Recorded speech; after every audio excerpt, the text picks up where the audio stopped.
guys, it's Michelle L with chesswithchelle.com, and I had this idea to have a conversation with my friend Corinne about our different experiences in our current social climate. I think that what we have is really great, and I think that it would be great to share that with people and maybe encourage more people to have these types of conversations and let their guards down. So thank you so much for bringing us here today. Yeah, thanks for doing it. So you want to kick it off with how we met? Sure.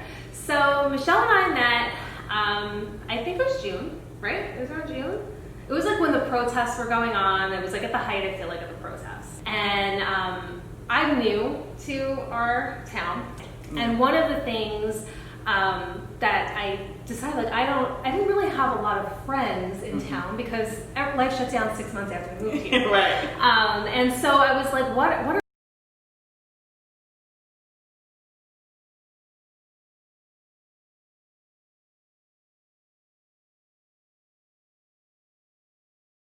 It was very eye-opening for me, and that's where I met you, because we were kind of battling the trolls. We were like going on from people in the group based on their comments. Oh my gosh! And I remember I felt like I was just up against everybody that day.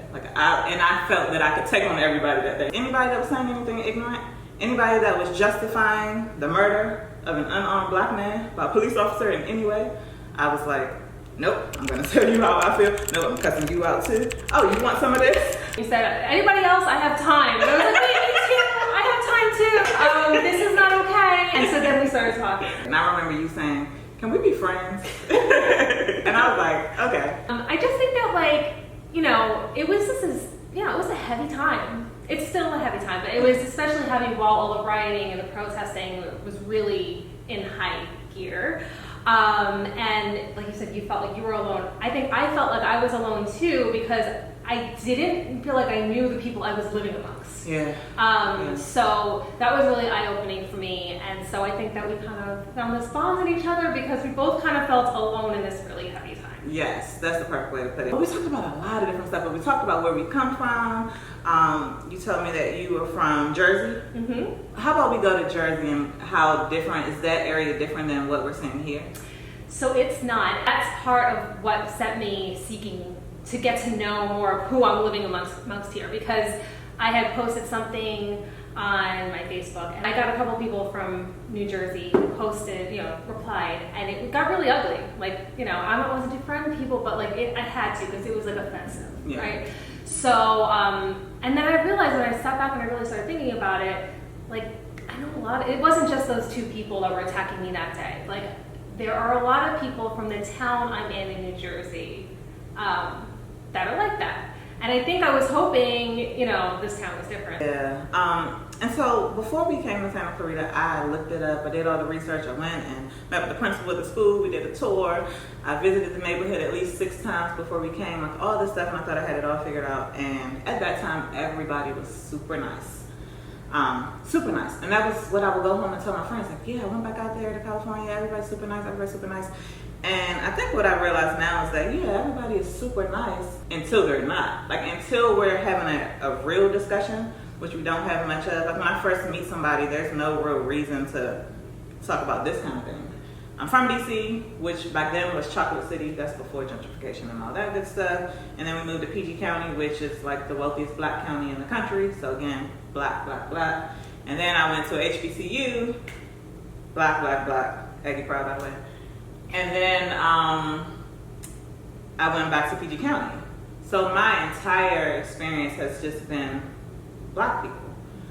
And so then I came to Santa Clarita, which is 3% black. So it was culture shock, to say the least. Like it was, and I knew what that meant because like I told you, I did all the research and I came out here a bunch of times and I knew that the number was like 3% black, but I didn't know what that really would feel like to live in it until we were living in it. That's when those same friends who had been in my home, their children had been in my home, their children had spent the night in my home, that's when I got to see what they were really about. And they were justifying this stuff and saying that, if you just live right, these things won't happen to you. If you just obey the police, none of this will happen to you. People need to stop whining and complaining and just get over it. Right. And I got to see who they really were. Yeah. And that's when it was like, whoa. And I mean, I think that's true for black and white people. I think we're all kind of going through a lot of that, you know, the wool was pulled from over, you know, our eyes, and we're kind of like, whoa, wait, I didn't know you thought that. Before we met up, we had a bunch of different, like, text exchange. We talked about different things. I think I sent you a bunch of articles about Santa Clarita and the history of Santa Clarita, and I think we talked about that. We talked about a lot of stuff. So then we were like, okay, we'll meet up. I think that our first meeting went better than we Yes. thought, because I think we closed the place down. Yeah, we It did. was like, I mean, Hours. We sat there for hours. Yeah, and I remember, oh my gosh, wait. I remember I had an exit plan in case it didn't go well. that's right, you did. I was like, Colin, you're going to call me 911 emergency in case if I text you, this girl's weird. You're going to call me 911 emergency. I'm going to get out of there. And I think my first impression was, okay, she's cool, but what's up with her? Yeah, because like, why are you being nice to me? Because at this point, I don't trust people. I don't trust white people. Because I felt that I had been bamboozled by all these other white girls that I thought was cool here, and they weren't cool at all. Right. And you had told me about all that, like going into it, those were kind of the things that I think I was very aware of. You were a little guarded, I think I was a little nervous, and yet somehow, like, we just were able to speak openly, and it was amazing, right? Like, we got to learn about each other. Yeah, we sat and talked for hours, and then I think at that point, I was like, okay, no, she's who she says she is, you know? One of the things I remember, it stands out to me from that particular conversation, was you were telling me about the book White Fragility. Yeah. So can you hit on some of those things? Because that's what stuck out in my mind from that conversation. You were telling me the things that you learned, and even the things that maybe you have been guilty of in the past, or didn't even realize, or didn't even think of as a thing until you saw it like on paper. So White Fragility, I think it was sold out for a while in that time, but I do audiobooks, so it worked out for me. But it was a great book, and it really, again, was eye-opening because it brought to light, like, inherent bias and things that, like, I never really thought about, like, you know, where I grew up and who I grew up around. Why do I pick the towns that I pick? Like, you know, like, why am I in another town that's so much like the towns that I've been in? And it's because that's how I was raised. I thought, you know, well, there's some diversity, and I just didn't break it down. And I, as a white parent, never thought to dig into that. And I remember telling you, like, you know, I didn't realize till now, but like, I didn't actually look into it as much as you did. Yeah. And now I realize that's so telling. Yeah. That right there is white privilege. And I thought it was really great too, because it talked a lot about the history of like how we got here. And I never knew all of that stuff. Like how the system is really set up, you know, to hold back the black community. And when they went through the history, I was like, wow, and it wasn't, you know, it's not that far back. We're talking like the 70s. Not that far back. Yeah, I mean. And people will say, that was 400 years ago, get over it. And it's like, are we on the same planet? Yeah. Like, in what world? After reading this, it's like, there's so much I don't know. You know, so I need to listen more than I need to talk, which I feel like I'm doing a lot of talking, so I should shut up. No, but that is exactly what you did. I remember you doing most of the listening, and I remember doing a lot of the talking that night. And I remember it being, I felt like it was a safe space to just say how I felt. And I remember that night I told you, I was like, I don't really have white friends. I don't. Number one, because I've never really had a trust for white people. I've never really gone into, like, beneath the surface. But I just remember you being very intentional about, like, leaving the floor open and allowing me to express myself. And I was telling you some of those stories and just being open and honest with you in a way that I wouldn't have been before. Because before I would just be like, oh, I don't care. I don't really have to. We could just do a surface and say, hey, girl, and go on about our business. And we don't really have to dig in. Why do you think that we don't have more of these conversations? I think that, you know, if people would just put their guard down, you know, and just agree to like hear each other out and give each other a little grace, right? Because there's a lot of times that you and I will say like, I don't know if this is the right word, right? Yeah. Like, but this is the closest word I can find to describe how I'm feeling, right? Yeah. And not be like, well, what did you mean when you said that word? You know what I mean? Whatever that word is. And I think when you say something's racist specifically, I know I've gotten into a lot of arguments with people, family members, friends, with people I know. The guard goes up. Nobody, you know, I'm not racist. White supremacy, they think, you know, like Ku Klux Klan, but they don't think beyond that. And I think that it goes by your own definition of the word. You know, they're not. Some people just don't take time to really educate themselves and listen. And it doesn't have to be a book. It doesn't have to be White Fragility, although I highly recommend it. It doesn't have to be that book. But, you know, just listen to your Black friends or listen to the Black people in your community and hear what they're saying is going on. Like, so another thing that happened right around the time that we met was with the schools, right? Oh, yeah. So there were stories coming out of the schools here from students that were saying that their teachers were saying things that were making them uncomfortable, like racist remarks, making them say words while reading like certain books that were inappropriate, and it got blown out. You know, just crazy. You sent that whole thread to me because I didn't know. I called the superintendent. Yeah. I was like, what is going on? Why has there not been a memo put out about this? This is horrible. And I think you need to address that. It comes. This is the community that we live in. If we want to diversify our community, we need to make everybody feel included. It makes me think about the whole topic of implicit bias, right? I think that we all have implicit bias. So I don't think that everybody who has implicit bias is racist. I think that it's inherent, like we have it. Right. Like, I mean, for me, I could say one thing, it's on a lighter end, but like, I assume that most white people don't season their food. Is that a thing? Yes, that's a thing. Okay, I gotta tell you. Well, I'm telling you because you're my friend. I like lots of seasoning on myself, although I did just find out that I'm half Hispanic, so maybe that's why. And that might be why. So when we came over like 2 weeks ago for the barbecue, right? So we call it cookout. Okay. So it's a cookout, whatever. But I know that you guys call it barbecue. So you text me, hey, you wanna come over for barbecue, blah blah. So I told Colin, my husband, and he's like, white people gonna cook the food? Did you guys bring like your own seasoning in your bags? I have no idea. I saved this story for this because I was like, I'll hold it.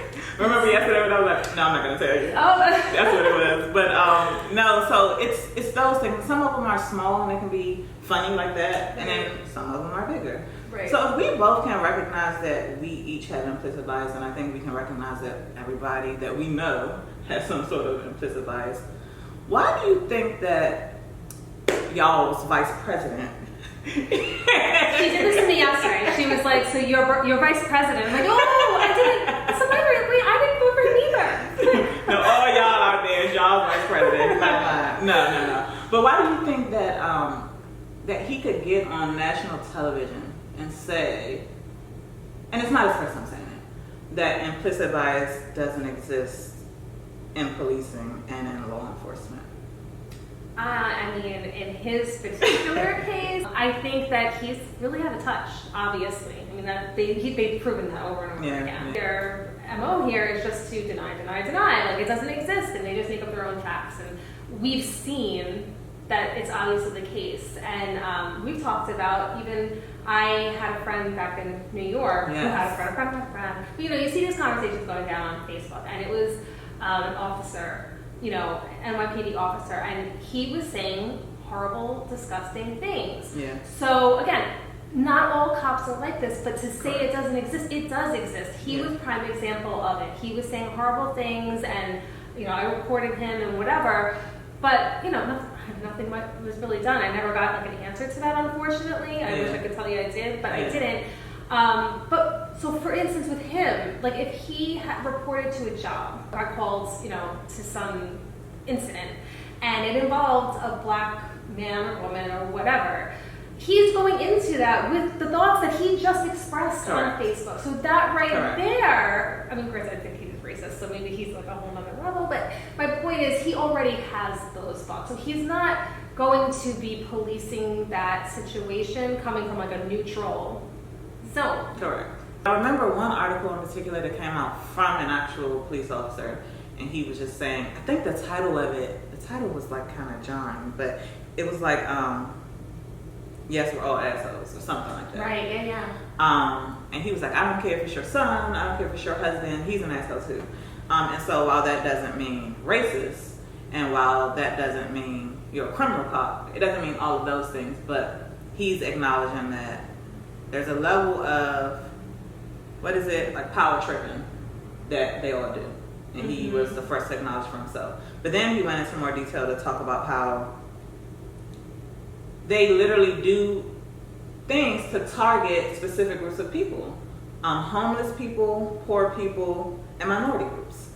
And he said that there's like special codes that they looked up that the average citizen wouldn't know anything about because we're not officers. I think the majority of decent people understand that we have a problem, and I don't think that I don't think it's that the system is broken, because I think it's exactly what you said earlier. The system was built this way, right? So I think that we have to acknowledge that in order to make any real change, in order to do anything about it. Because this whole game that people love playing of being colorblind, and I don't see color. I didn't even notice you were black. Like, get out of here. Like, get out of here. Right. You know, that's a pet peeve of mine, the whole I don't see color thing. Like, please. So, but I think it's similar to that. Like, somebody getting on national television to say there's no implicit bias. It's the same as my neighbor saying I don't see color. I think that they both serve the same purpose. And that's just keeping yourself comfortable by pretending that all these things aren't happening around you, and pretending that it doesn't exist, and really pretending pretending to ignore the why for why it's actually happening, right? Because you can say, well, police do that to everybody, so that makes you feel more comfortable for what's going on than to actually deal with it. And it's ugly, and it's painful, and it's hurtful. And so I think a lot of people would rather not. And so I don't think those people are necessarily racist, but they're certainly not anti-racist. Yeah, no, I definitely think that, I agree. Like, I think that like I said before, we need to get uncomfortable. And it's white privilege to be able to turn it off. And now that all these things are really, like, they're in your face. You can't, there's no more denying it. There's no more just, like you said, you have to be anti-racist. It's a whole other level, and I think that it starts by becoming uncomfortable. Like, it was uncomfortable.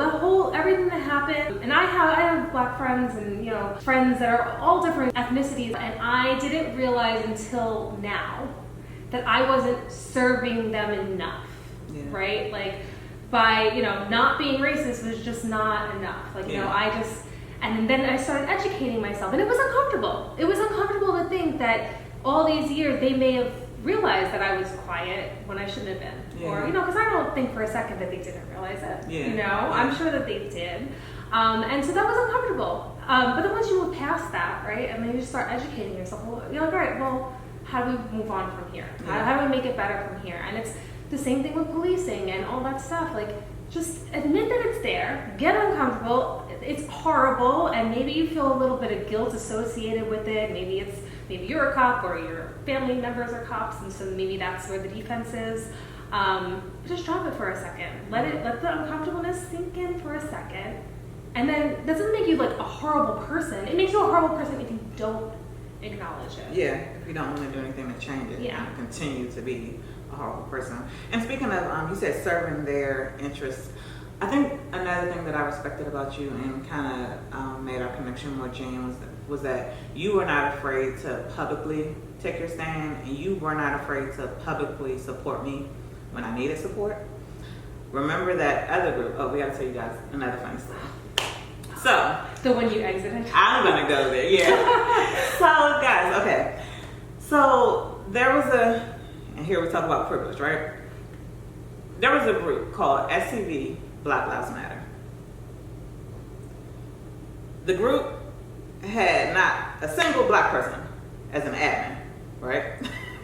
So white women and whoever else, they come together and they get to do this group for Black Lives Matter. Okay, cool, I go along with it. It was already weird for me because the first thing I noticed was that not one admin was black. That's a problem. Like, that's an issue. And that is privilege to have the audacity to think that you can tailor this group to your needs, and it's supposed to be for Black Lives Matter, but really, like, you're not even inviting in a black voice. And then when you pose questions to the group and you ask direct questions, and the question was asked, what do you think? I think it was Brandon Tatum. What do you think of Brandon Tatum? It was some remarks he made. So that video was posted in the group, and it said, for our members of color or women of color in the group, or it might even say black members, what do you think about this? And I gave my thoughts. And what I said was that I think that Brandon Tatum is a clown, right? That's what I said. And I meant it. Which, by the way, I didn't even know that was. So She was like, she's like, I don't even know what that like word Google, means. what is So then a woman chimes in and she's like, that is offensive, blah, blah, blah. Can you take this down? And I was like, no, I'm not going to take it down. So that turned into a whole exchange, blah, blah, blah. I ended up leaving the group, and then Corinne, after I was out of the group, she was defending me in a way saying that, she didn't even know what the word meant or whatever. But her whole position was like, she was asked a question and she gave her honest answer, like, how are you guys here to police her language as one of the very few black people in the group? Then you go out of your way to silence the black voices, the few, minimal black voices that are in the group. right. And that is white privilege if I've never seen it in my life. Some of this stuff is like the audacity that people have. And they feel entitled. They feel a right to do these things. And these people had good intentions, I think. They had good intentions. But it's just the thing. You don't even have to think about this kind of stuff. You just do it and you think that it's okay to do. And they did come back later and apologize. Let me just say that. They did apologize. And I felt that it was a genuine, heartfelt apology. But it just makes me think of the types of things that people do and they think that it's okay and they think that they have every right to do it. We call it caucasity. Okay. I'm telling you, I'm getting a whole new I'm vocabulary. But yeah, my friends and I, we call it caucasity. Right. Because it's like, what gives you the right? And that was my argument. Like, you asked for her opinion, she gave her opinion, and now you're telling her she can't express her opinion? Like, do you realize that you're just telling her to sit down and be quiet? Like, Yes. that's the problem? Yes. Like, But I think in that moment, my husband was like, Corinne is your real friend. Because, it's easy, like when we're in front of each other, of course, we say nice things, and when everybody can see, we say nice things, but what do your friends say when you're not in the room to defend yourself? right. And that's important to me, especially right now. And I think that, again, I think there were times in my life that, like I said, I don't feel, in retrospect, looking back, that maybe I didn't speak up enough for my black friends, that, I value our friendship. And so, it wasn't until doing a lot of reflecting and, all that stuff that I realized I need to start using my voice more. I think for me, I'm at the point in my life where I can't afford, not even that I can't afford to have anybody in my life or in my space that is in support of anything that can bring harm to me, my husband, to my children, and who are not actively fighting against that. That's an issue for me. Right. And so it hadn't always been, because again, we weren't talking about a lot of this stuff a lot of the time. I think for me, I started getting more engaged, I would say around 2012 with the Trayvon Martin case and his murder. And that was a really sore spot for me, and the things that people were saying to work on all this stuff after that. And so now I'm at a point now that I'm 35 years old and I've grown into myself as a woman and I've developed a lot. I'm just like, no, I'm not going for it. And I'm not going to be quiet about it. And I think that I've been quiet also in the past. I can say that. I've been quiet in situations where I shouldn't have been quiet, where I should have defended myself, even though it wasn't directed towards me. I'm literally sitting here and I hear white people saying inappropriate things about black people or inappropriate things about another minority group at all. And I didn't say anything. So I've been in those situations as well. But now it's just like, no, I call it out every single time. Like I'm the person, like I'm that angry black woman that won't shut up, that everybody sit up, because if I hear you say it, I'm gonna call you out. Like I'm on your ass if I hear you. Well, I mean, I think that given the sign of the times that we're in right now, I think that's what we need. I guess we've all kind of done a little reflecting and realized that we should be talking about this a lot more. Because by not talking it, that's why we're here. Yeah, that's exactly right. So we talked about like what it was like for you specifically as a mother, right, with your children, like here in Santa Clarita, like with the schools and stuff. So what was your feeling? How did that affect you? Because it's only 3%. Black women talks about like in this time, like right now. Yeah. So I think initially, like when we first came here, it was like fine or whatever. I was still on guard, like before all of this happened, because I was like, I felt like every time my son's teacher. Well, first of all, let's back up. My son was the only black kid in his kindergarten class, and again, I told you guys where I come from, all black everything, and so it was very weird for me. So I had a little mental breakdown. Like, oh my God, my son is the only black kid. So I had to get over that. And so every time the teacher would say anything to me, it could be very normal things, and I'd be like, wait, is she saying that because he's black? is she picking on my kid? And, you know, I took time to get to know her, and Miss Bargay is the most amazing person ever. She's the most amazing teacher. But I really got to know her, and I realized, like, she really loves these kids. She really loves all the kids, and she treats them all the same, and she gets on all of them when they're out of line and all that stuff. But I had to be in the classroom at least once a week, sometimes 2 and 3 times a week, to feel comfortable to know that. Mm-hmm. So I got past that part. I'm like, okay, he's still in good hands. I'm going to be monitoring this situation closely because I'm still a little guarded, I'm still a little uncomfortable. But this is an awesome lady. She means well. She has no malintent. Cool. So then we fast forward to where we are now, as I'm already struggling to make progress with what we just talked about with my kid. And now I've got 2 of my kids in the school system here, and they're both the only black kid in their class. And, you know, I already went through the thing with the only black kid on the gymnastics team and on the basketball team and on the flag football team and all this stuff. So I'm kind of getting adjusted to that. And I'm like, okay, it's okay, it's okay. And then all of this happened. And then that's what I was saying earlier. Those same people that had like embraced me during that time, like, oh, you know, I'll help you out. I'll have your back with this. I'm your friend. I'm here for you and all this stuff. Those same people were, in my opinion, the ugliest people during this whole time. Like the things that they had to say and the justifications that they made. It was coming from those people. Right. Those people who pretended to embrace me and stuff. And I think it brought it back up. Remember the incident a few weeks ago with the teenagers in Santa Clarita? Right. And they got the gun drawn on them by the police in Santa Clarita for no reason at all after they had been attacked. And I watched these same women that I'm talking about, and just the women in this community in general, in that mom group saying, well, you know, justifying it. And my heart does not believe that would have been justified if those boys were white. Right. I don't believe it for a second. Right.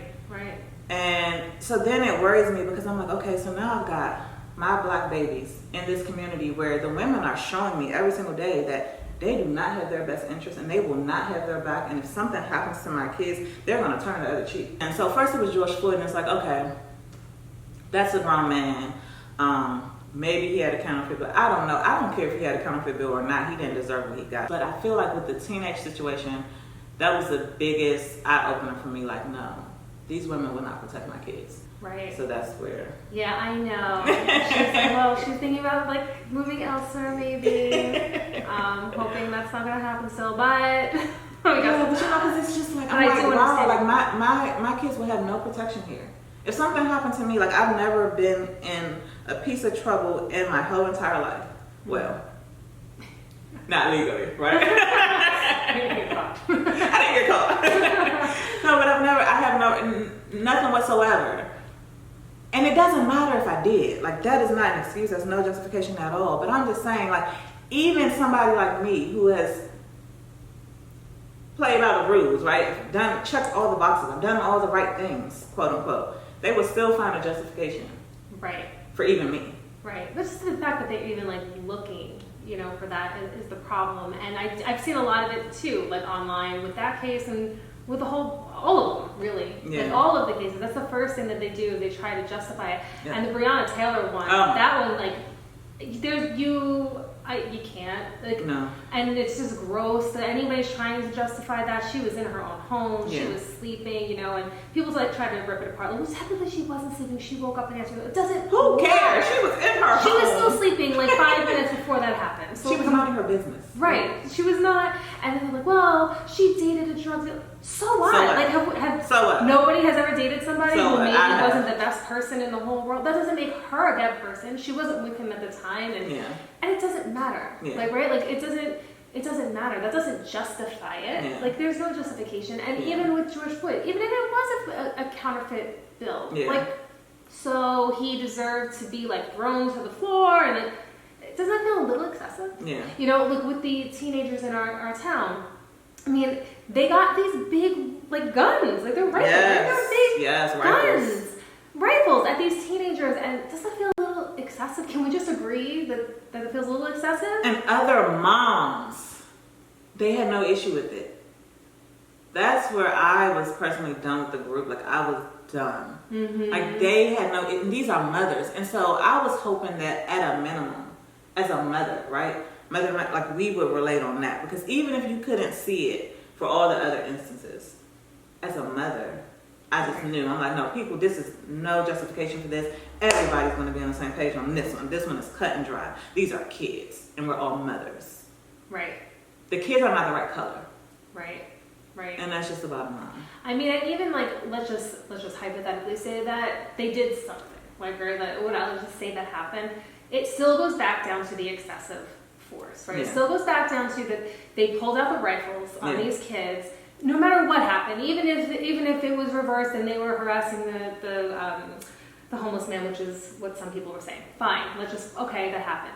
Do they still deserve to have rifles pulled out of them? Is that not dangerous, especially living in the world that we're living in right now? Because it makes it that much easier, right? It just takes if one of those kids, and that was my thing when I read it, I was like, what scares me is like if one of those kids would have made a wrong move, like went too close, maybe they stepped forward instead of going backwards, or tried to explain themselves, who knows, right? My heart was racing the entire time watching that video. Yeah, once the gun is drawn, it's so easy for them just to pull the trigger. And they were unarmed. Yeah. They had no weapon, nothing. Yeah. So. Yeah. And it was that moment where I was just like, wow, like my kids have no protection here. My friends from the East Coast, everybody was sending me that article. They knew about it before I did. From the East Coast? They sent it to me from the East Coast. That's how I found out about it before. Actually, I found out about it. A few friends sent it to me because they know that I live in Santa Clarita. Oh my gosh, this is in your area. And then I purposely went to the loan group. I typed it in because I wanted to see. Mm-hmm. And I shouldn't have.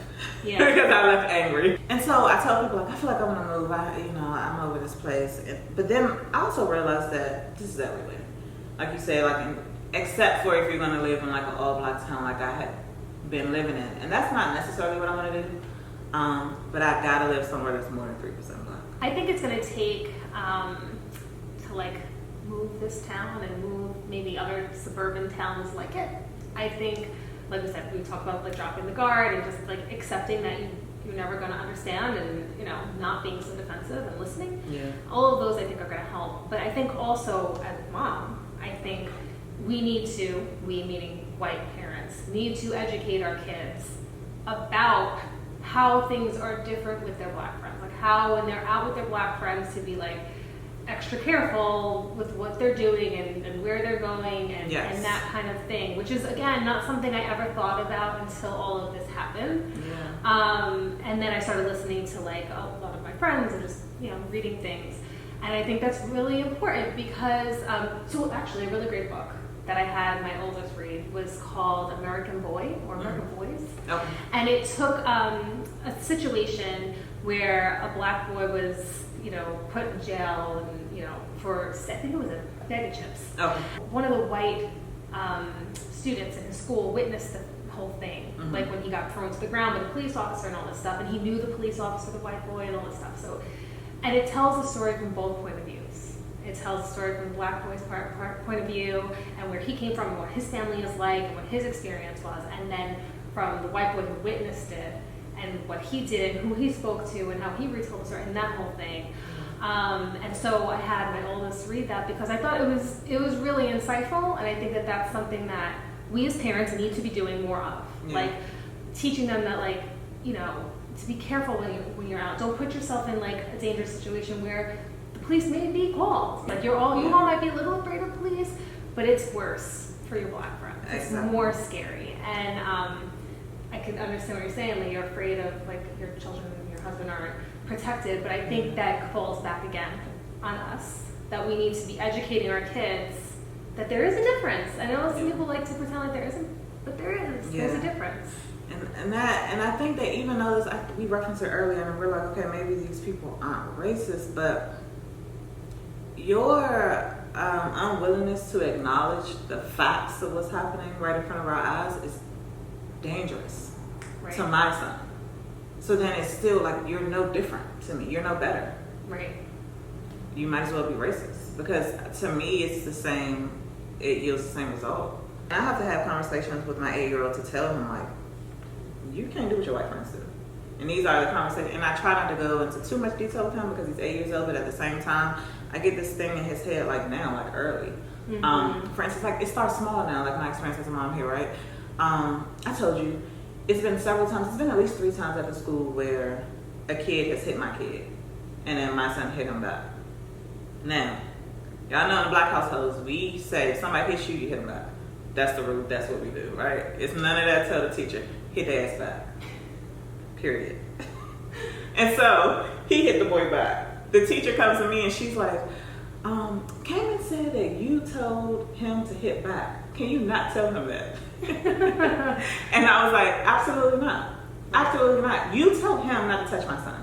And so it's those things. But the point that I'm trying to make is that in each of the 3 instances, Cayman got hit first. And everybody admits it. The adults in the situation admit it. The kids admit it. And so it starts early to where the finger is already pointed in one direction. And I think that this is starting early. I mean, he's only in 3rd grade and I already have 3 instances. Right. And so now what I'm afraid of is that he's going to get labeled. And another teacher told me that. And she was saying it to my defense, like to Cayman's defense. She was just like, I've seen this happen before. But I think that what they're going to try to do is label my son as like an aggressor or a troublemaker. And he really is not. You know Cayman. Yeah. He's the coolest kid. He's the sweetest kid ever. But he ain't no punk. Right. Because his mama ain't no punk. You know what I'm saying? So... And it's, to me, like it's heartbreaking that we even have to have these kind of conversations with our kids, especially for you as a black mother with black children, having these conversations at such a young age. Yeah. And I know that a lot of people on the flip side, and I like to say this because I feel like some people will be listening, being like already, finger waving in the air, and saying that like, well, you're setting the tone by having it, but again, you have to prepare your children for what they may experience, because you don't want, this is the world that we live in, and we can't keep turning a blind eye to it. Yeah. So again, it's uncomfortable. Maybe it's uncomfortable to think that these young kids are being talked to about these kind of things at such a young age, but it's a survival thing. You have to. You have to. First of all, thank you for doing this with me. The whole intention was to have the conversations that we always have, because we always talk about this stuff, but just to do it on camera. That's really the only difference. So I've enjoyed it. I hope you guys enjoyed it, but thank you for doing it with me. Thank you for suggesting it. I think this is great. I would love to do more of this. Yeah. I guess you guys can let us know, like, if you'd like to see more of these kind of conversations. Maybe a more like condensed version, because I feel like we kind of just put it all out there for you. But now it's because we had no script. We did it completely organically. We were like, listen, we're going to talk like we always do. We're going to let the camera catch it. Yeah. So, next time we can put some parameters around. Yeah, like we'll be a little more focused next time. But this time, I think it was really good, because I think it was nice to kind of tell our story. Yeah. I think we have like a nice story of us, connecting in a really hard time. And, and in a really genuine way. I think that's the most important part. Yeah. But so we were just talking about like the purpose and the intention of this whole thing, and it's really to kind of clear the air on both sides more often, and that more people should be having these types of conversations. So our whole purpose is to just, encourage you guys to do the same, to talk to your family, your friends, your loved ones, and to have unfiltered dialect across the table, and to figure out, I think that's the only way we're going to get to true progress and true healing. Pretending that it's not happening, that it doesn't exist, has gotten us here. So now what can we do to move forward?